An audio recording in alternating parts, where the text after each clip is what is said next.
Hi students, let's look at question 5 on page 164 of your textbook.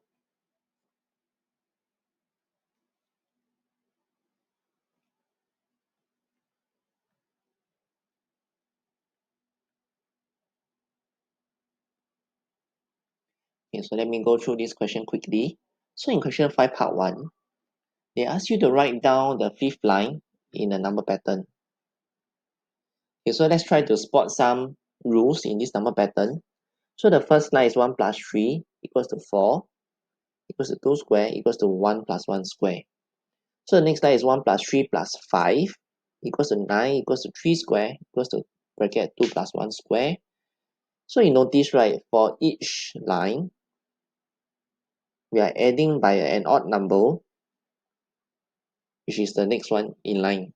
So that means in my fifth line, it will be 1 plus 3 plus 5 plus 7 plus 9 plus 11, which is equals to 36.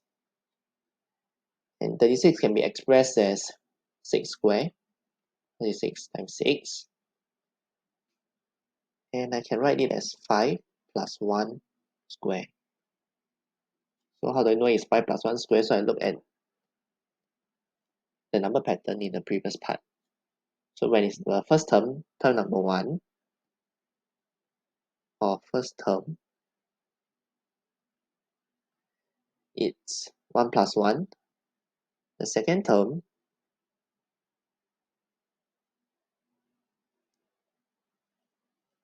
T2, second term is 2 plus 1. The third term is 3 plus 1. The fourth term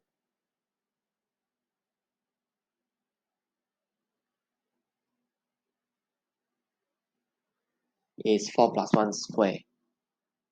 So now they tell us that in part 2, they say given that b equals to 169, so b is this one, find the value of a, c, and d. Okay, so how do we find? Okay, so we know that b is equals to c square. That means when I write b equals 169, it can be re-expressed as a square number. So something square can give you 169. So I square root c on both I square root both sides. So c equals to square root 169, which is equals to 13. So my c equals to 13. And once I can find out c, I know that for d, c equals to d plus 1. So when my c is 5, my d will be 4. So in this case, d equals to 13 minus 1, which is 12. So d equals to 12. So I found out c, I found out d. Now I need to find out what is a. So for a, right, we need to work a bit more because it's not so direct. So for my first term is 1 plus 3. So my last number, right? So how do I get 3 here? It's actually equals to 1 plus 2. When I'm looking at the second term, the last number of the second term, which is 5, it can be written as 1 plus 2 plus 2. When I'm looking at the last number in the third term, which is 7, it can be written as 7 equals to 1 plus 2 plus 2 plus 2. So if you notice, right, there's a pattern here. So I can write as 1 plus 2 times 1, 1 plus 2 times 2, 1 plus 2 times 3. So this is my first term, second term, or I should say the first line, second line, third line. So when looking at the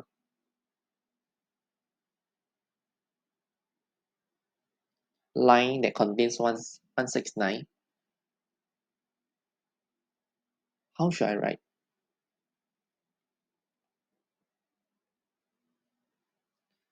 So now I'm looking at the 169, I'm looking at the line that contains 169 as B. So first thing I need to find out is that the line that contains 169, which line does it belongs to? So if you look at the number here,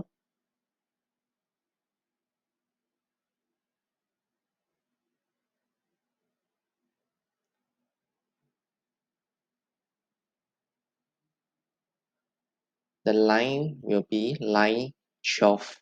Why?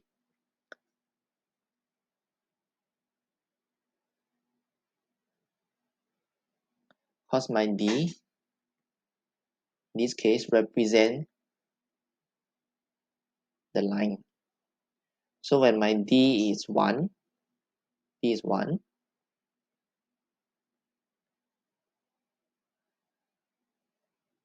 here is 1, that is represent line number 1. When my D is 2, it represents line 2. D is 3, represents line 3. So if D equals to 12, that means it represents line 12.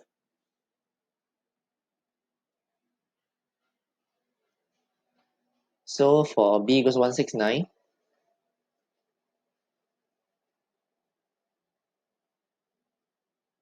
so my last number,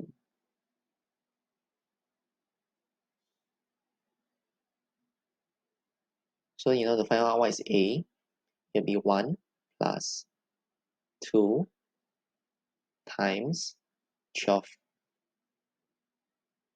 because I'm looking at line 12. So my A will be equals to 25. So A equals to 25.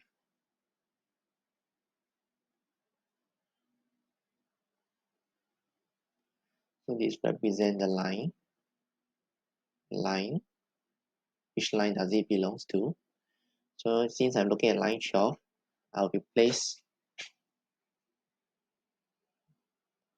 will have 12 sets of 2.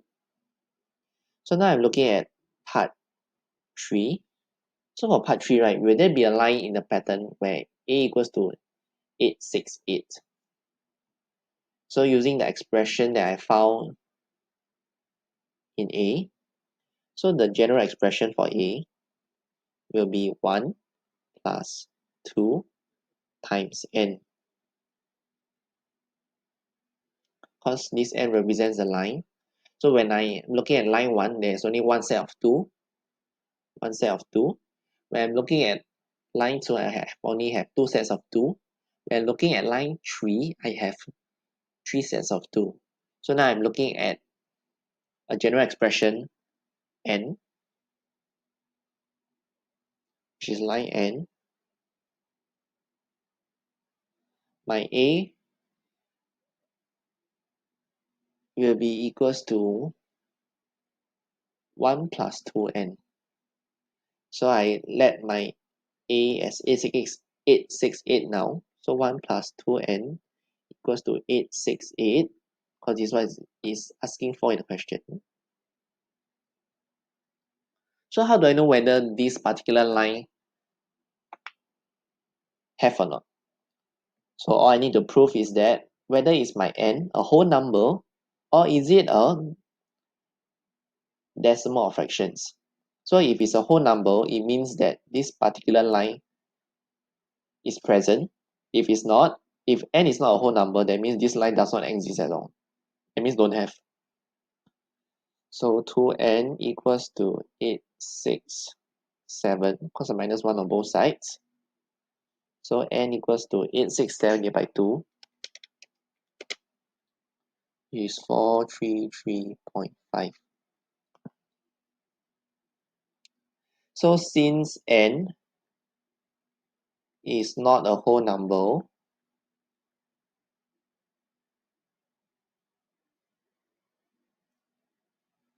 A equals to 868 is not in the pattern.